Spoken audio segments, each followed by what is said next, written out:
Hi there, everyone. Today we have Jesse Dale in the library in studio with us, and we had a lot to go over. I've known Jesse for almost 10 years. He's always been a big fitness, lifting, junkie nut that he's been doing since he was a kid. And he's also parlayed that along with nutrition. So he's a true expert in physical fitness and nutrition. He runs Macro Millionaire, got into a lot of different things on performance. And with his expertise being those two things, we had plenty to talk about. One of the great stories you'll hear later is about the loan shark issue that he had to deal with when he was first starting his business. So we all have those ups and downs in the beginning and still do, but it was a good show, and I think you guys will like it. All right, welcome to the Athlete Builder Podcast. I'm your host, Jim Beebe. I'm in the library again. I got my teammate here, Lucas, and today's guest, we have Jesse Dale. And it was interesting, I pulled up Jesse's bio that he sent me, and on his education piece alone, there's 19 different lines from his associate to undergraduate degree, exercise science, all the acronyms, all the alphabet soup, NASM, CPTs everywhere, CrossFit Level 1, powerlifting, USAW, ISSA, you name it, 19 different lines.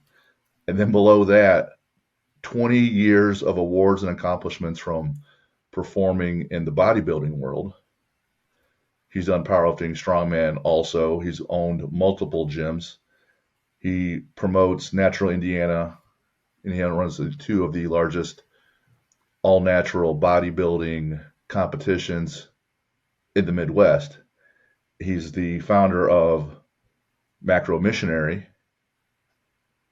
One wife, no kids, couple dogs, travels around. So today we have Jesse Dale. Welcome to the show, Jesse. Yeah, I appreciate you guys having me, Jim. I was trying to think back to when we met, and I believe it was at CrossFit Naptown, downtown Indianapolis. I think there was a once a year get together for CrossFit affiliate owners, and then you Yes. showed up, and I think that's where we first met. Yeah. And you came in with a lot of information, a lot of energy, and I was like, man, who is this guy? He's just ready to rock and roll all the time. So that was probably Yeah, that was 2014, maybe. yeah, I think so. That was back when we were the redheaded stepchild of CrossFit because we were doing bodybuilding competition and CrossFitters hated bodybuilders and bodybuilders hated CrossFitters and we For were sure, doing both. right? How So could you have a people in the lot of people were same? like, "Who is this guy? He's bodybuilding but CrossFitting? What the heck?" But by definition, CrossFit's basically everything. So as long as you're doing something to be healthier, it all counts, right? Yeah, yeah. So where were you in the gym space that year, 2014, 2015? Did you still have your gyms or gym that you were running? Yes, so we were running Results One. That was our CrossFit powerlifting gym, and then we had a couple anytimes at the time that we were running as well. So we had like the Gotcha. Globo gym, and then we had the functional fitness thing going on, and we had a pretty robust contest prep team back then. So you're able to draw in from multiple demographics, multiple athletes for different areas, depending on what they're interested in. Yeah, we would draw, man, we would have people come up like within half hour, 45 minutes radius because what we offered was very unique.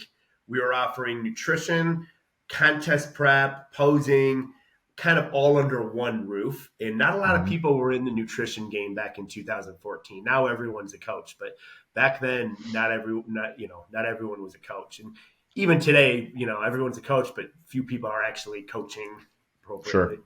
Right, right. Back us all the way up. So you're from Michigan, right? Yeah, yep. Way back in the day. You made Yes, your yeah. way, make walk me through the when you decided to leave Michigan, just chronologically brief Reader's Digest version from then Yeah. until then till now. So all I knew, like you talk about those acronyms, I was getting personal training certifications before I was even 18. My mom had to like sign off that because you have to be 18 to get certified. And I was doing that because frankly, I wanted to get jacked and Hmm. I didn't want to go the drug route and I wanted to win bodybuilding shows. So I'm like, I got to outsmart these guys. I have to be the smartest person in the gym because there's no other way I'm going to be able to compete with these guys. So that's why I got all one certification after the other, so I literally could apply it to myself. and find the most scientific way possible to build muscle, lose fat, build symmetry. And a lot of it I attribute to Dr. Frederick Hatfield, former president of the ISSA. They called him Dr. Squat. Dr. His Squat, book, right? yeah, man. And he was a president of the ISSA, but his book, Hardcore Bodybuilding: A Scientific Approach, is probably the best literature to date that I've read on the science of bodybuilding. So I've always been into it, and I started out as a personal trainer for Bally Total Fitness. I I don't know if remember any of that. the listeners remember old Bally, Vic Tanny, Right? and they promoted me to be the district manager of Indianapolis and Southern Ohio. So I had clubs in Dayton, clubs in Cincy, and then 3 clubs here in Indy. So that's what brought me to Indianapolis. Okay. Bally's went through a couple bankruptcies. My area went from 9 clubs down to after the first bankruptcy, it went down to 6 clubs. Second bankruptcy, there was no more Bally's. So I did what every fitness guy dream is to do. I always wanted to, since I was a kid, lifting weights, wanted to open my own gym. You Sure. think, oh, it's just glorious. I'm going to own my own gym. I'm going to live the life. It's going to be great. So we literally in 2009, we gave up everything that we have to open up this Anytime Fitness. No banks within here on the planet would touch me. Sure. I ended up getting a loan from a loan shark, like a real live loan shark, like breaks legs, knew my parents' addresses. It was really scary. And I didn't know Dang. he was a loan shark until we closed. Like I thought he was a legit bank, but then he showed up to our closing and he's like, okay, so I see your parents live here. Mom, okay, well, dad's health isn't too well. And I'm like, whoa, how do you know that? He's like, well, I got to make sure that you pay this note. I'm like, Right. okay, all right. Did he So bring at the funding, did he bring cash? no, he didn't. It was all wire and stuff because we were dealing with Gotcha. any kind of corporate. But no, it was crazy. It was Uh, legit. Like, hey, I'm gonna collect yeah, one way or another. yes. Dang. How did you Uh, meet him? we met him. Gosh, it was like I think it was honestly through Google because I was calling every bank and I couldn't get any Hmm. financing. And I Yeah. think I just like it was an ad or something on Google, like we finance anyone or 0% down and stuff like that. And that's who I got connected with. But it was my Wow. ex-wife that actually found the guy. But I think that's around what she did, like Google or something. I don't blame her. We had to use him. No one else Sure. is going to fund us. It's just not knowing that he was an actual loan shark until the closing was real weird. Dang. So that was Yeah. '09. Wow. Yeah. So needless to say, man, I knocked at every door here on the south side of Indianapolis. We got to 1,000+ members, paid him off within 6 months, and then paid cash for our next Anytime. Okay. I Yeah. imagine he was pretty relieved or even surprised that he got paid back that quickly. Yeah, I mean, he was probably a little surprised. I mean, his interest rate was like 27%, so he's probably a little pissed, you know? Right. That's such a great return. Even in today's interest market, that'd be fantastic. Yeah, yeah. That 27. was, oh, that was crazy. Yeah. Hmm. So then we paid in full for our second Anytime. So we had one on the south side, the north side, opened the CrossFit gym in like 2011-ish. Okay. And then unfortunately, we split up. So after 13 years, that marriage disintegrated. She took the north side facility. I took the CrossFit gym in the south side facility and then opened up another Anytime on the east side and then kind of rolled with that portfolio until 2017. And then you offloaded those, got out of the gym space, and then started coaching remotely and focusing more on nutrition. Is that right? Yeah, so we were doing nutritional counseling throughout all of this. That was kind of where, being in bodybuilding, kind of where my headspace was at. Sure. And we just really weren't doing it as a main profit center. We were doing it, a couple grand a month, not really, really going all in on it. But what we did find is it was very unique. Not a whole lot of people were doing macronutrient based nutrition other than us. So there wasn't much of a sales pitch with it because people would come to us. And that's when my wife now, Erica, where she's like, hey, we're really onto something. And she's all about the online space where I was the brick and mortar space. I Hmm. didn't even have a Facebook account at this point. And she was all about the online. So she's like, hey, we got to take this thing online. And that's when we launched Macro Millionaire. Awesome. Awesome. And there's a lot of similarities. Not that you and I had the same background because mine's more finance and investments. But when I got into the gym space and I went through a number of certifications like you did, not nearly as many, and then I'm getting ready to open up my own place. I'm looking to get started end of 12 and open in early 13, and working in finance. Like you said, nobody wants to lend money to gym owners because it's a high risk, right? Right. There's a lot of capital up front. You buy a bunch of stuff, and for most folks, it's a luxury, not something they need to have. They'll consider coffee or beer and pizza a necessity, but they won't consider working out a necessity typically. Right. Right. So when I was finding my financing, I had half the financing done by private investors because I knew folks in that space, and the other half I was going to get a small business loan through a bank, right? And the private investors came through pretty quickly because, like you, interest rate that I had to pay was pretty high. It was 12 and 3, meaning 12% interest on the note, and then 3% of all revenue. Oh, wow.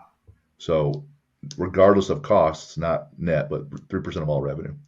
The other half of the financing was going to come through this loan from this guy named Matt Smith, who I met at a Chamber of Commerce event. And the private investors okayed it once they felt secure that the bank loan was coming through. That's what he told me. So fast forward, they give me the money. I start making purchases. I sign on with a lease agreement, 5-year lease. And Matt basically kind of skips town. Then he comes back, and he's at a different bank. He's like, "Hey, Jim, I got you taken care of. We'll get it funded. Just give me, 30 days." Well, another 30 days went by and nothing. And I've already set most of my ships a sail. Man. And long story short, he's like, you know what? It's not happening. And I would call over to the bank and talk to someone even higher up. And he's like, yeah, he doesn't even work here anymore. He's mostly been trying to bilk people out of money, taking deposits, things like that, and never happened. So Maybe when I that's the guy started, I used. right. So half my funding wasn't there. And the other half was at a really high percentage. And I'm already behind the 8 ball, like step one. And someone who has a background in finance, you really got to wonder, like, what was I thinking? That's pretty stupid, right? But at some point, you trust someone or you believe someone, and you follow up, and they have their credentials, and sometimes you still get burnt. And at that point, similar to you, when you're knocking on doors, you just dig in and you find a way, because there's going to be a way, one way or another, through, around, or over, right? Yeah. I think being backed into that corner, though, is a blessing. Absolutely, 100%. I mean, I wouldn't have been knocking on doors on a Sunday getting chased by pit bulls if I wasn't in a corner. Right? You wouldn't. And once you're in the corner, you learn about yourself, you learn about your why, you learn about some resilience, and then it's that memory that you can go back to when you're in pain again and say, hey, you know what? I handled this before. I can handle this again. All I need to do is keep going forward. One of the best lessons. Yeah. I think if you look at anyone in this world who's done great things, Sure. Oprah Winfrey, at one point they were in an extremely dark space that they had to get out of. And I think you're right. That provides now evidence like, well, of course I can go open this $1 million hotel. It's nothing compared to where I was here. Yep. That's why they make boot camp what it is in the military, or even Hell Week for the SEALs or whoever else. They make things really challenging, so there's a reference point. Yeah. That you can go back to and be like, hey, I'll be okay. Yeah, that's actually a super good point. You got me thinking on this, and I'm wondering if my brain kind of just goes back to that, because in bodybuilding, a lot of bodybuilders and fitness people, you see this CrossFitters, they want to talk about how hard their workouts are.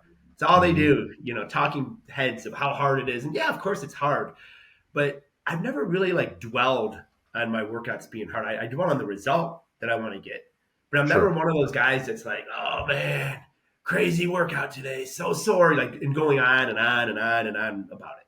It's like, no, man, it was an hour of tough stuff. Right. You know what I mean? That's nothing compared to, living in Haiti. Right. It could, or be 2 hours, or it could be 2 hours in the heat. Right. So it could always be something.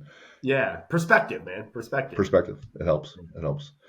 When I log on to your own podcast or your nickname, and it's usually Jesse the Shark, right? Yeah. Right. So now I'm wondering, is that because of the reference to the loan shark that you started with? No, but that would tie in very well. Now, so how do you come up with that? So I used to be like really into, like, I grew up poor. You know, Right. we did not have a lot of money, but my family, despite growing up poor, they sacrificed to send us to private schools, which was very top dollar. So I would get picked on a ton because I was surrounded by a bunch of rich kids and I didn't have two pennies to rub together. So I needed to learn to hustle money real quick. So one of the ways that I did that is I became like a poker player, you know, like card Okay. shark. And then Yeah. I got into billiards. I'd go to pool halls and try to hustle games. So like pool Dang. stuff. Well, depending on your size, you can kind of get your ass beat. If you're at a pool hall with a bunch of adults and you're a, 14-year-old, Yeah, yeah, so you really have to be, tough pretty quick yeah, yep. So I would just play pickup games and hustling some cards. just to make, So did you You win know, I very won often? more at cards because I would actually mark the deck. And when I play against these rich kids, I'm just being real. Yeah. Yeah. right. I couldn't stand them, man. So I had a marked deck. Gosh, I should really go back and apologize to these kids. How about the billiards? Did you beat any I of the older wasn't I guys? wasn't as good at the older guys. They would normally hustle me. So that was like a summer of me learning to get better at pool. So I just kind of was paying them my dues to get better. But eventually I got good enough Okay. that I was able to, Nice. yeah. Yeah. That's very few people know that the real story of why it's the shark. Interesting. Now all the viewers do. Right. At least three of us. Yeah. Right. So I'm no psychologist, but growing up not with much money and I identify with that, we were the same. And you start taking all the efforts to make money on your own. And you also take all the efforts to build up your body so that either way, the way people look at you, whether it's physically or affluently, this guy looks like he's together physically, looks like he's together money wise. It looks from an idiot psychologist, me, that there's a lot of identity there. Hey, I need to protect myself, self preservation, be Mm. able to put myself out there and not be bullied, not get my ass beat. Yeah. Well, that's not even the tip of it, and you're probably dead right. Is so my mom worked. And growing up, our neighbor ran basically, we didn't call it a daycare because that was back before that word exists, but ran a babysitting service. So her and her son would run a babysitting service. Well, the son was a child molester. Mm, So I'd go and get abused by him routinely, as well as all the other boys and girls in the neighborhood. So there's probably some of that as well, as far as like lifting and the sure. protection. Yeah. Yep. Yeah, that was So crazy, and he was too young to prosecute. So yeah, he never got prosecuted. But we forgiven. We have definitely forgiven, and you know he's obviously hurt people. So yeah, I think he's done the right thing and got his counseling and therapy. But there was a big uprising in the neighborhood that he was too young to prosecute, and the other dads wanted to like lynch him. I remember like they wanted to like go into the guy's house and handle it the old fashioned way. no, nobody ended up taking it into their own hands. No, I don't know what kept. I mean, my fathers were, or my fathers. My father was, really, really into God and everything, so he wasn't going to get violent. Some of the other fathers, I don't know. There was rumors that they were literally going to storm the house, and they didn't. Sure. Yeah, Yeah, I can see that's that. pretty crazy. Yeah. So pushing forward, you started Macro Millionaire. You said was it 19? So we started it in like 2017 is when we kind of formed the LLC and started proving the model, and then Okay. really, really launched it in 2018. And so with 19 different line items here of things that you've done with your education, you now have your own certification process that people can get continuing education for. Yeah, so we So teamed people up can with get, IU. Yeah. tell us about that. Yeah, so we teamed up with IU School of Medicine. Actually, Dr. Hernandez was one of my clients. He was one of my bodybuilding clients. And he's a physician over at IU. So we became community partners with him. He got me into the right contacts, and we were able to use their study library. So we launched a certification late 2017, teamed up with NASM, ISSA, AFAA. So they approve our certification as well. And we really just wanted to get this was in kind of the mess of when everyone started coaching and all the keto and the carnivore and all these crazy diets. I'm not saying those are both particular. I'm not picking any diets here, but all this misinformation and partial truths is just being exploited. That we're like, man, we want to do a nutrition certification that isn't just the government RDA, which is what all the other nutrition certifications were. That was factual, growth driven. So that's the reason why we came out with that certification is we just wanted to give the people clear, or fitness professionals, clear and concise information and data. Now, I remember specifically, we get shut down in 2020 because of COVID. We wait all the way to the end until the governor shuts us down. And I'm sitting on the back deck, and it's my wife, of all people, who doesn't have much to do with the gym at the time. She might coach a class or two here or there, but she's a nurse and she works for a large pharmaceutical company doing clinical trials. And she turns to me and she says, I've been reading a lot about what Jesse is doing over here, and I think his approach to nutrition is 100% spot on. We need to add this piece. And I'm like, really? Like we do powerlifting, we do strongman, we do CrossFit, we do sports performance, we have Highland Games, we do all this other stuff. We really need to add nutrition, and hands down, it makes an enormous impact. Whether I ask a powerlifter, a bodybuilder, a CrossFitter, a pro athlete, an amateur, they'll say anywhere from 60 to 75% of their success is their food intake and how they do it, right? So we're looking at all this stuff, and we're shut down for COVID, and I'm like, okay, let's check this out. And Jen's like, we should pull the trigger here. We should hop on board. And so I started looking at it, and I said, well, what's his shtick? What's his deal? Is it keto? Is it intermittent fasting? And she goes, all those programs work, and none of them work. I was like, okay, tell me more. She goes, the main thing is the main plan, or the main program that works is the one that you stick to. And what you do is you work with Jesse, and you find the one that the athlete can stick to based on their habits, and you start inching them along a little bit at a time. You educate and inch them along, educate and inch them along. If you do just a 6-week program, that's a big cold turkey kind of deal, it's really hard for people to stick to it. And then once they do stick to it or not, once they're done, they all rubber band snap back, and they usually regress on average.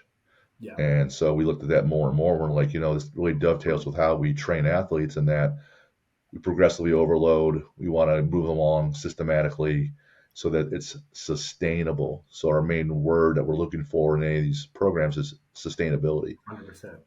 And we found that in your program.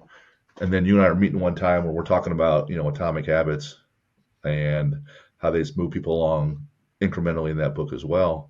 So once we put that all together with your program, Jesse, we thought, man, this just fits hand in glove. We love it. Yeah, and absolutely. A lot of our certification is is based off the research of James Clear. And I believe it's Charles Duhigg, The Power of Habit.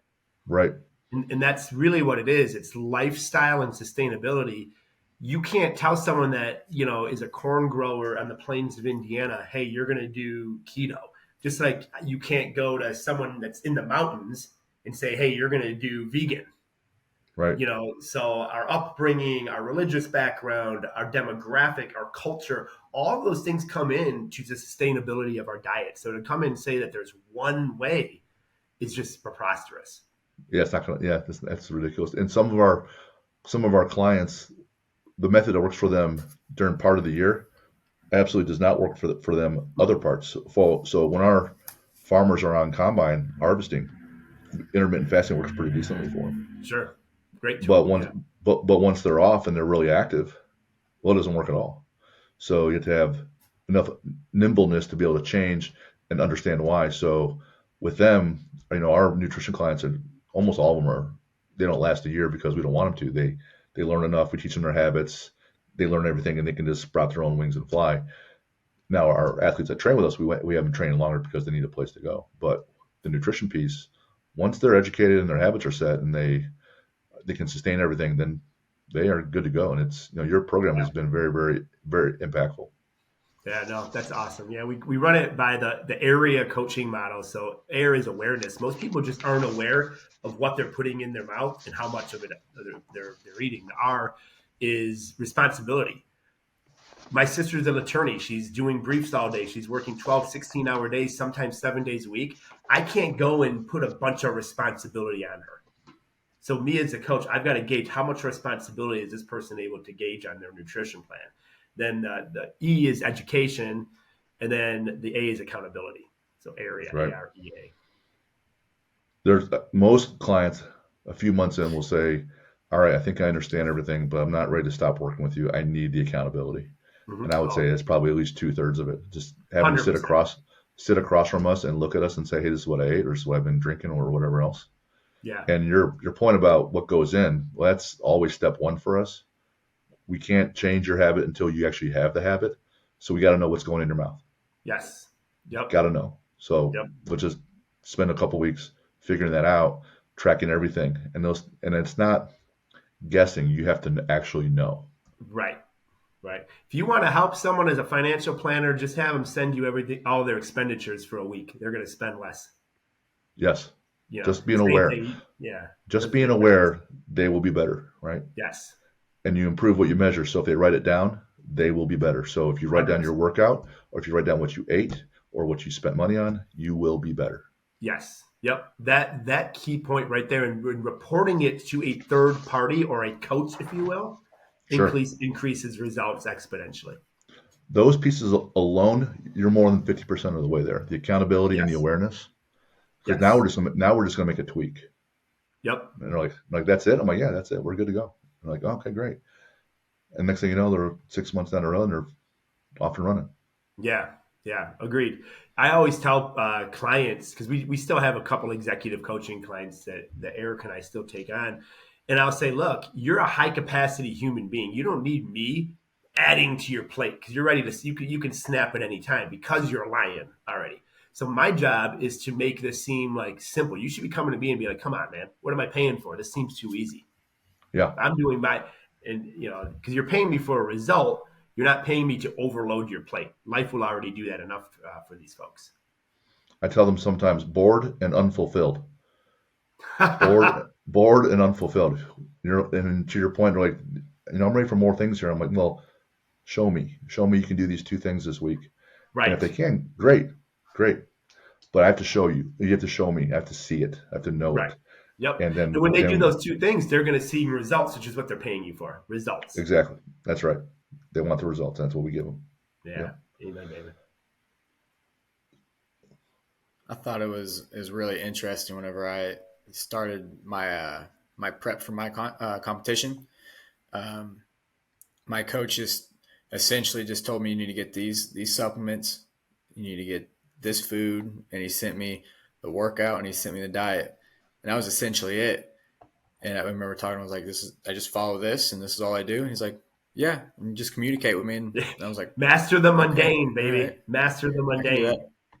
Yeah. That's really it. Robert Greene's mastery book, he talks about that all the time. You take the most basic, boring fundamentals and do them better than everybody else, and you basically get your best shot to win. Yeah, that is 100%. Everyone's always looking for the new supplement, the new approach, what change up my macros. And if people will buy into mastery and just forget newness, that's going to be a top 3 athlete every time. 100%. Even in any sports discipline, you take the CrossFit world, like Rich does the most basic things perfectly. Right? Mm-hmm. When I say Rich Froning, right? Yeah. Does everything perfectly. It doesn't have to actually do all these extra special things on the side. And for 99% of the world that's just trying to be healthier, the really bottom line, fundamental and basics move the needle quite a bit. Now with you, Jesse, you work with what I call the soccer moms and soccer dads, trying to get them healthier, right? But you also work with athletes that are competing at a little bit higher level, amateur and pro. Then there's bodybuilding, right? And you've been around CrossFitters and powerlifters. So to get to that higher level, there's a few more evolutions for things that have to occur for them to perform. And I've talked about this when we're training athletes, and the name of this podcast is Athlete Builder. When you're talking about the head, there's 3 components. There's the mindset, there's the knowledge of what they're trying to do in their sport, and then there's how they communicate with people. So we call that teammates. Then there's the body, what goes in nutrition-wise, what they do with it, how they train, and how do they recover. Those are the three things there. And if you're looking at an athlete, usually they have an iPad, or in an old school athlete, they'll be carrying around a playbook. So that's their overall plan, right? So talk to us a little bit about mindset in dealing with your athletes on the, when you're coming into a big competition, everyone's watching you. Talk about preparation and then performing.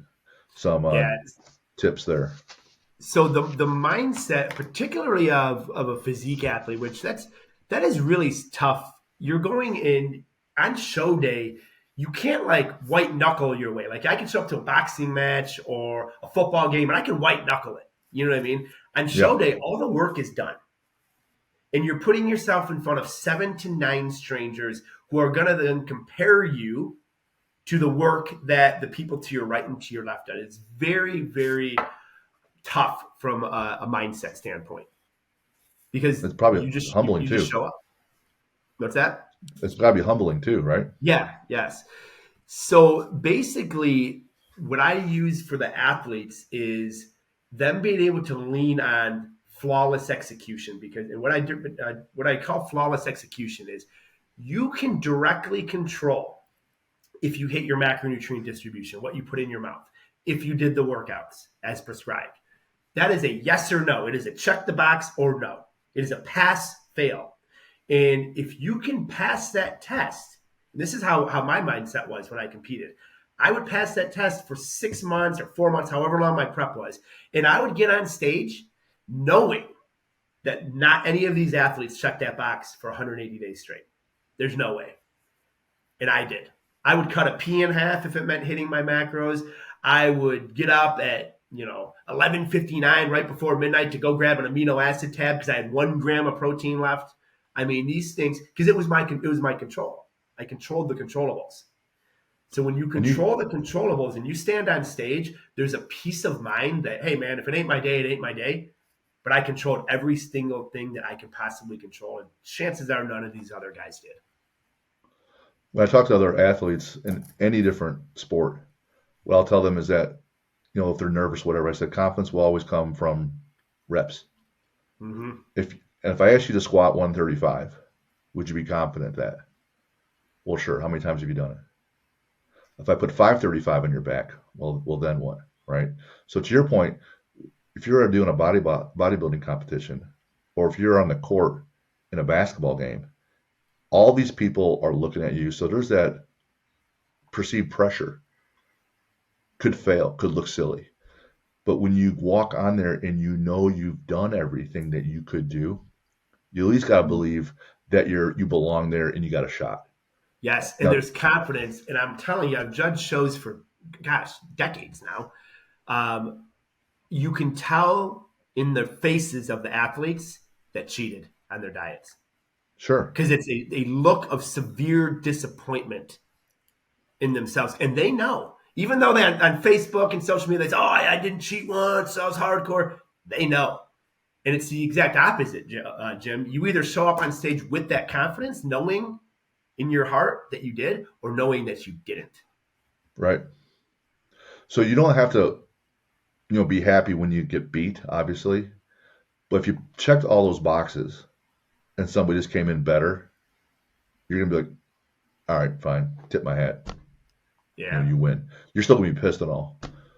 But you're not going to walk around thinking, boy, I would have, should have, could have, or, Yes, that is my goal. I put it all out there. Yeah, you just want to know you put it all out there. Right. Yeah. Right. Nobody wants to watch someone else walk away with their trophy because they wanted to have an extra couple beers that were off plan or some nonsense like that, or they had a moment of weakness. Sure. And you go on stage once and you're the man in the arena now. You know how that feels.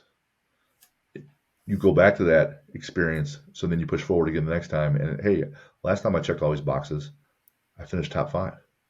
Right. Check all these boxes again, and I evolve again. Maybe I'll be top 3. Right. And it's just doing the mundane thing over and over again. And now it's time to perform.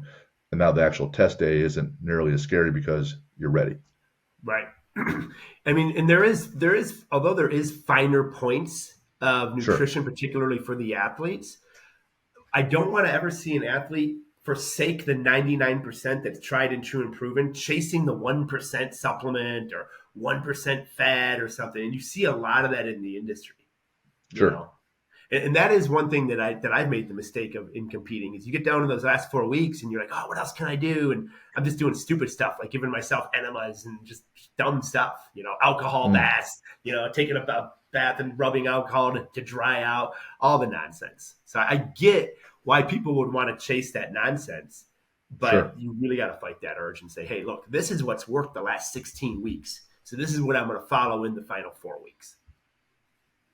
When I looking at to the gym, it's tried and true to get stronger. A box squat is fantastic, and then you'll see people doing squats on a Bosu ball, Yeah. on one leg, or they'll be loading up their back and they're trying to stand on a Bosu ball, and I'm like, oh man, come on, bro. Yeah. Right. That ain't it. From a knowledge standpoint, obviously, as you evolve as an athlete or a coach, your level of experience has to grow. Talk about how that can make a difference for an athlete. Just being, Yeah, I think that can make a huge difference for an athlete, particularly like hormonally. A lot is going on, particularly in the sport of bodybuilding, with someone's hormones as they're getting ready for a show. Your body is you're literally starving yourself. Just put it out there. We're not meant. I'm not meant to walk around with striated chest and separated quads and striated triceps. That's literally what starvation looks like. And when you're doing that and you're getting that lean and holding on to as much muscle as you possibly can, there's going to be some things. I mean, your thyroid is going to tank. Okay, well, how can we naturally deal with that? Okay, your testosterone is going to come down. Sometimes you would have an athlete that will become estrogen dominant because their testosterone's plummeted and they're actually now estrogen dominant. Are there ways that we can naturally deal with that? So there definitely is. You need to have a coach that understands that dynamic, and that's just kind of one example. Micronutrients become incredibly more important as you get down. It kind of goes more off the calories for sure. Okay, but then the calories become less important as you're already lean and dialed in. Now it's your micronutrients. What is your dietary fiber looking like? How are we going to control the energy lulls? So there's a lot of nuance as at the higher the level that your athlete's competing, for sure.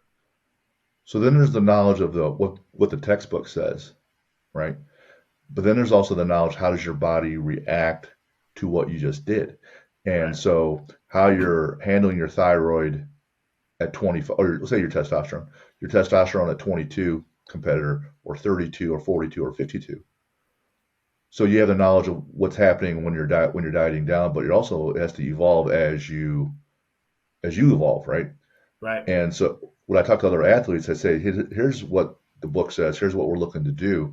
The example I gave my son Jack is we're trying to get him bigger, but also faster in high school. And then right before he went to college to play football, he was light for a linebacker at 205. And I'd say you need to be heavier. And when he said, well, how much? I said, well, let's just see where we go.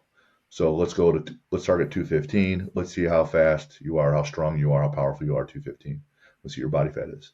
And let's see, he said, well, is that good enough? Well, I don't know. Let's see how fast you are at 225. Because his fear was that if he kept getting heavier and heavier, he would get slower. Right.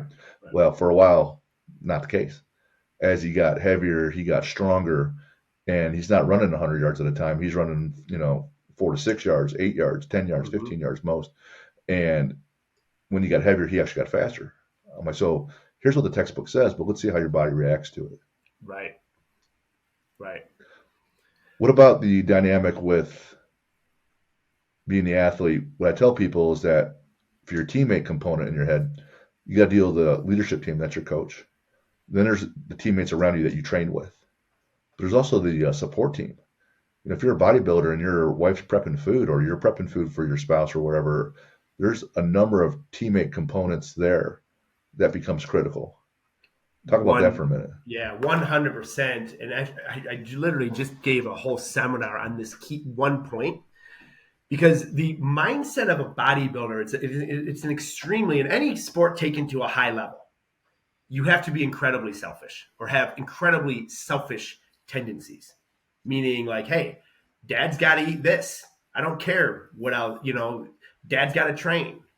Okay. So there has to be an incredible amount of that. And it's managing that selfishness around your family dynamic that is absolutely key. So yes, be selfish in the gym. Don't return texts or whatever, bring other stuff into your gym town. Be selfish with your nutrition. But when it's family time, the bodybuilding needs to go away because this is already consuming your life, and it will ruin your marriage if like that's all you do is live and talk bodybuilding. Trust me, your wife don't want to hear about it. Sure. She don't want to hear about it. So getting the athlete to realize that, hey, it's like Fight Club. Don't talk about Fight Club. No one talks about Fight Club. You know what I'm saying? So let this show, it's your show. That's great. But you're never going to win the crowd around you if that's all you're doing is talking about it and all you're doing is complaining about it, talk about how hard it is, how tired you are. Nobody likes that stuff. So knock it off.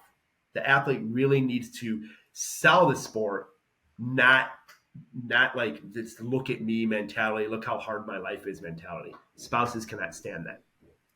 And I've seen this. I'm passionate on this topic, Jim, because I've seen this sport literally ruin marriages. That just comes back to the whole sustainability word.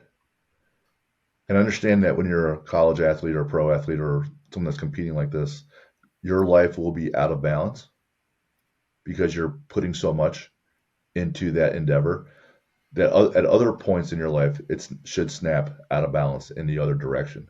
Right. So that if you're neglecting your maybe your friends or family, that when you're not in that training mode or competing mode, you're out of balance with your family and friends. Right. And I would push back a little bit, and I would say that you can definitely be a long-time high-level athlete and get the support of your friends and family. It's just how do you go about it? If you're at the family picnic and grandma's like, are you going to have some of my pumpkin pie? Okay, the person that does it the wrong way is like, oh, no, I'm in training. And they put the spotlight on them. Mm-hmm. The person who has sustainability and who wins the crowd is like, oh, grandma, that sounds great. Yeah, your pumpkin pie is amazing. I loved eating that as a kid. And then they're just going to go and talk to the next person and not have the pie. But they're not going to put it back on them about how they're training hard and they're getting ready for a show. They're just going to skirt over that issue. Right. In a really, really, I guess, humble way, as opposed to putting it the spotlight on themselves. Right. Absolutely. Now, you've done training, powerlifting, strongman, bodybuilding. Any crossover correlations or themes, rules to live by you have? Yeah, I mean, we've the kind of the theme of what we've just been talking about is mastering that mundane. Mm-hmm. Getting up and doing the same 5 things that are goal driven, that are tried and true, that are proven over and over. That is how winning is done, is putting those reps in. Gotcha. Consistently on Saturdays, on Sundays. It is, and that's why so few people do it. It's just not fun. It's not sexy. It's not, like when I'm getting in shape, whoa, man, what are you doing, dude? You're looking huge. What are you doing? And I tell them the 5 things. And they're vastly disappointed. Yeah. Vastly disappointed. Well, I've been doing those 5 things the last 118 days. So yeah, that's going to have a cumulative effect. It's a game of inches.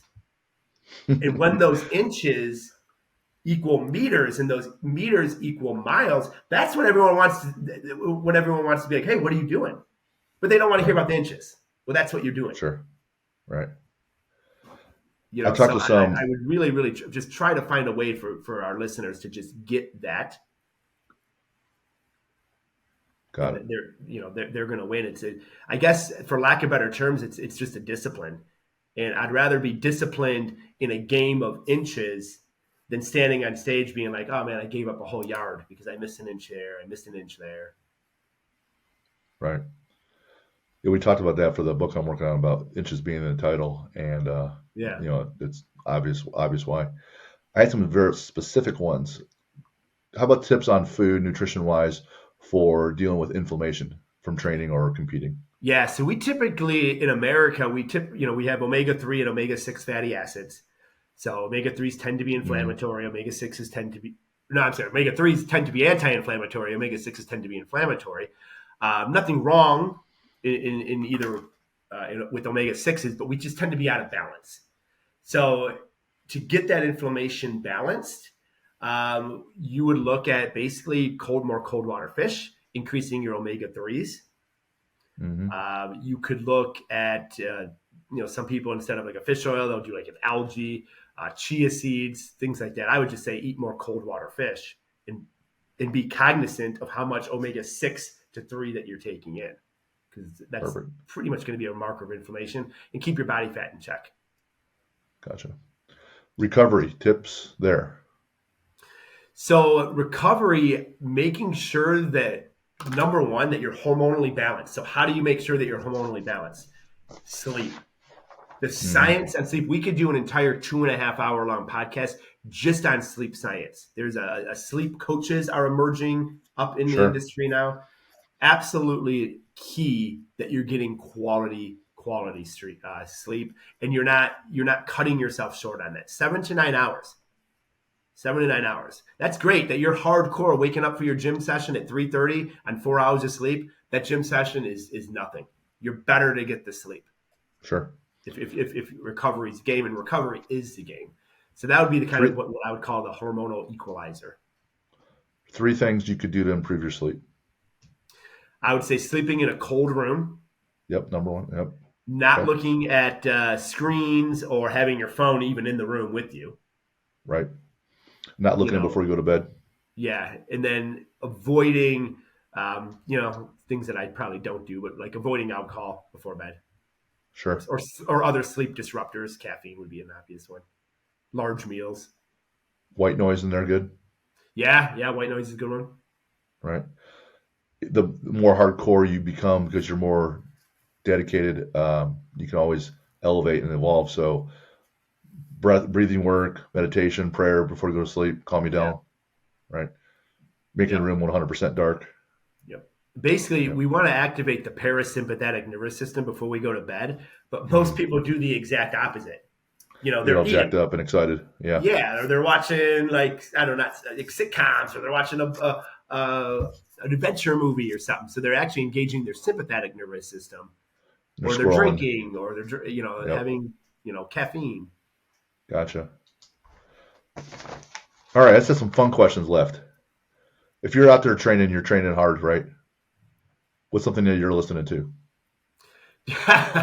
So I'm a big fan of like electronic dance music if I'm listening to music, but I've kind of replaced my music with podcasts recently. Isn't it hard to focus on what you're training if you're listening to the podcast? Oh, my training, Jim, it takes an incredible dip. I'm not in the psychology, it does. But no, if I'm like in season and I'm not doing a podcast, I'll listen to like EDM music, high energy music, or worship music. It's been my jam lately. Perfect. Bucket list adventure location you haven't been to yet? Oh gosh, that's a tough one, because my wife's like the world traveler. So there's like, what place hasn't she taken me to? Gosh, maybe Cleveland. That's where I'm from. I competed in Cleveland. Oh, there's all right. Actually a huge bodybuilding show promoted by Dave Learman in Cleveland. Huge. Gotcha. Show. Yeah, I would say, gosh, the Maldives. All right. Favorite sports movie? Dude, I'm a big fan of high school football movies. Any Given Sunday, well, that wasn't high school, but Any Given Sunday is a good movie. Facing the Giants, Remember the Titans. Yes. Friday Night Lights. Yeah. We'll say Remember the Titans. All right. Any favorite sport or athlete to watch? I follow science. I don't follow people. Okay. Favorite book? I would say the Bible. Second to that, man, I might reread this, but this book here by Brendan Burchard, High Performance Habits. Yeah, I got that one. Yeah, pretty solid book. And if you really want to like understand people's point of view, I'm really big in that. Having deep conversations with people that I disagree with, but having cordial conversations. Adam Grant's Think Again. Okay. Solid book, man. Solid book. Favorite superhero? We'll go with Batman. Favorite villain? Oh, man. Yeah, that's a good one. Terminator, man. Favorite lift? Deadlift. If you had 10 million, what job would you do? If I had 10 million, Yeah. I'd be doing exactly what I do now. Yeah, me too. Coaching athletes, trying to get them better. Yeah. I would travel a little bit more and hike more and maybe catch more fish, but I'd be trying to get more kids to play high school sports at a high level, try to get more high school kids to play college, probably get more college kids to play pro. Favorite quote? People don't know how much, or people don't care about how much you know until they know about how much you care. How much you care, right? Any other advice for athletes? No, man. Just if you're an athlete out there and you're looking to get to that precipice, you've got to master that mundane. You've got to put the work in every single day. It's the compounding effect.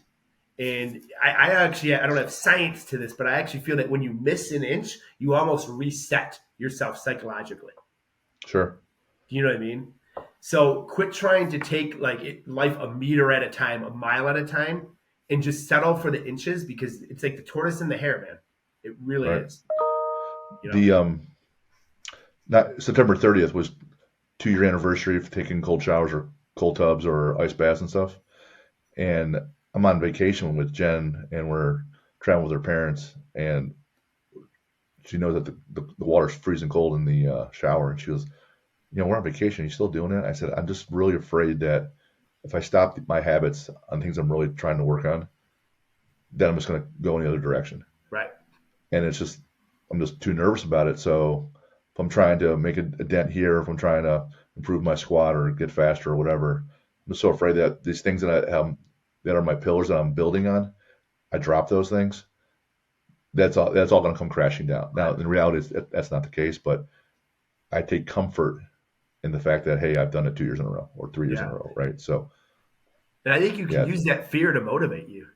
It does. It keeps me keeps me going. Yeah, fear paralyzes some, but it also gets others to move. I use fear as a mover. It moves me. Yeah, I love it. Yep. Where can we reach you or follow you or see what you're about? Yeah, cool. So you can follow Macro Millionaire on Instagram, macro_millionaire.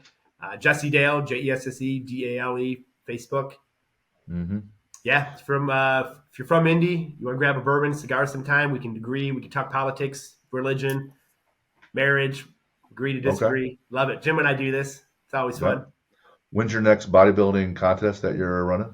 November 18th. Yeah. So that's the Natural Indianapolis, November 18th, right here in Indianapolis, Indiana, Beech Grove High School. Well, you've been a friend to me for a long time. You've been a friend of my gym. You've been a friend to our foundation. So, man, Jesse, it's been great. You and Eric have been great. Made a difference with me and Jen and our family, our other coaches and athletes. The knowledge that you've given us, we poured in others. So you are advancing your reach. And of all things, what I'm always looking to do, or something you are doing, is that you make an impact. So thanks for being on. Thanks for your constant effort. It makes a difference. Appreciate that, man, Jim. I really do appreciate that. Thank you. Yeah, you're welcome. All right, that wraps up our show. Be sure to catch the next one. We'll talk to you guys next time.